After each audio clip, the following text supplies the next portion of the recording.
Oke, sekarang kita akan mewawancara Miss Ruthie Bolton, peraih emas 2 kali Olimpiade, 1 kali di Atlanta tahun 1996 dan 1 kali di Sydney tahun 2000. Okay, Mrs. Ruthie Bolton, what was the training about? The training was just about really giving them some ideas on some different drills, but really the training was really trying to get them a mindset of competitiveness, a mindset of I'm going to work hard no matter what. Even if I can't do something, I'm going to try my best, because basketball is a lot of mental. It's a lot of mental believing. It's about setting goals. So I really want them to take away from this experience that even though I'm an Olympian, it wasn't easy for me. I had to work hard, but hard work pays off. So what do you think about the kids? Oh, I love them. They're so sweet. I don't know if I've ever been to that country, but I would love to come and visit. I would love to spend more time with them. I would love to spend a whole 4 or 5 hours with the girls, and then may spend time with the guys, because it's so hard to teach in an hour and a half, 2 hours. So we needed more time. But I hopefully, maybe in the near future, I can get to come and visit, and I can spend more time working with the girls. Do you think they got potentials to be great basketball players? Yes, I see potential. Yes, I was like, oh, some of the girls, nice shots, and the boys are so athletic. I'm very impressed. I think that they got something good going on. Okay, let's talk about your basketball career. When was the first time you played basketball? I started playing basketball when I was about 8 years old. Yes, and I loved it. I'm from a big family, so we played all the time. I have 20 in my family, 20 siblings in my family. Okay, and then you're playing for Sacramento Monarchs? I played for the Sacramento Monarchs. Tell me about it. It was to play. I played over in Europe for 7 years, and then to come home to play in the WNBA was an awesome experience, beautiful. And then I played for the national team, for the Olympic team. And so I love playing basketball.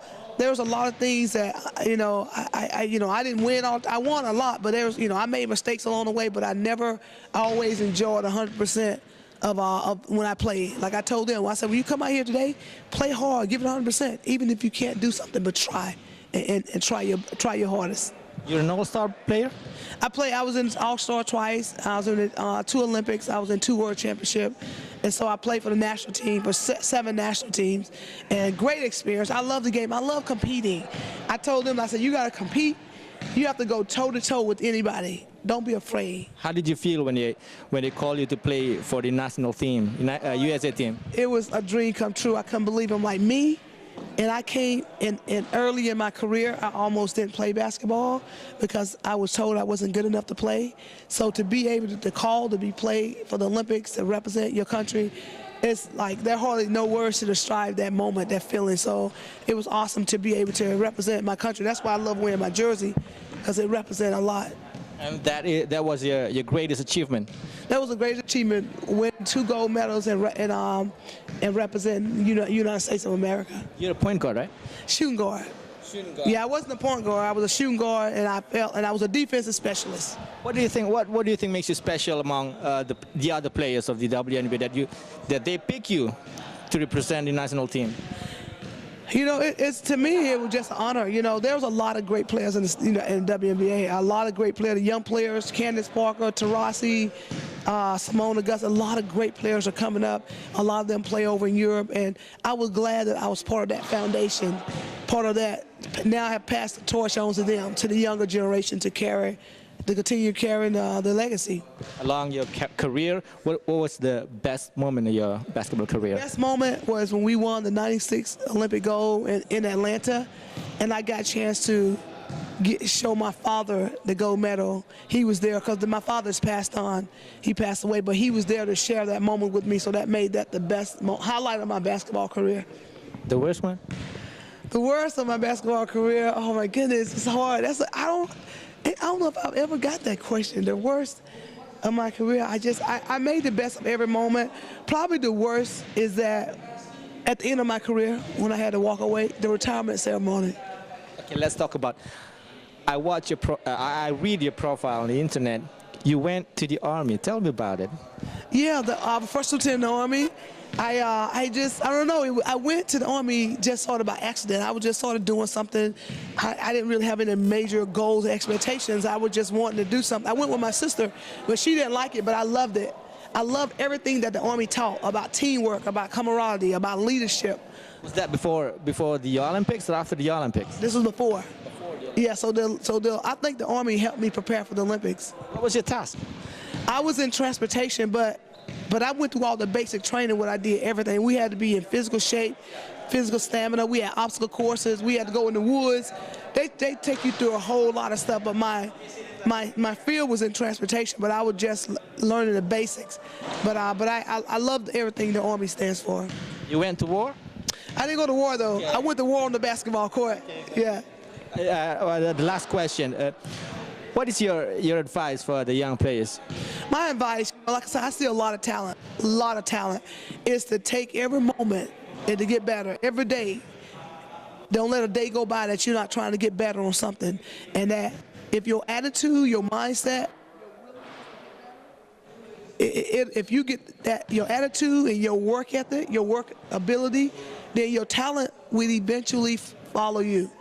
But the most important thing is that attitude, that belief, that confidence, and then that work ethic, willing to outwork anybody. Don't let anybody outwork you.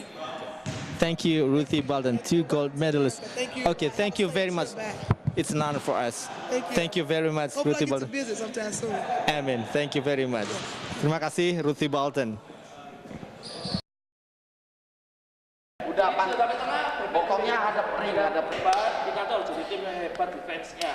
Defense itu harus ada entusiasme, harus ada energi, harus ada komunikasi. Jadi sepanjang kalian defense, jangan diam, gerak terus, komunikasi sama temennya, sama partnernya. Couple more times. Ball. You gotta have Vision. Yes. Semua. What is that? Court vision, yes, court vision. So we Peripheral. Yeah, exactly. Be able to see, exactly. A good quarterback team, you got to be able to see everything, stand down low. So ball handling, when you play the game of basketball, play as if you're under a fist. Okay? Down low, your ball handling. So we're gonna work on some ball handling. And then after that, we're gonna work on defense, which is my favorite in basketball. To me, offense win games, but defense win championships. So we're gonna do some ball handling, a little bit of shooting, and then defense, and then we'll let them play a little bit. Okay? Jadi ada drill pertama, ball handling, shooting, habis itu defense. Okay. Do they need to get some water real quick? Iya. Y'all need some Water, minum, cepat. We're gonna go all the way. Okay, and then wait for the second line to start. We'll keep going, then we're gonna come back too. So what we teach here, what Ruth and I teach here.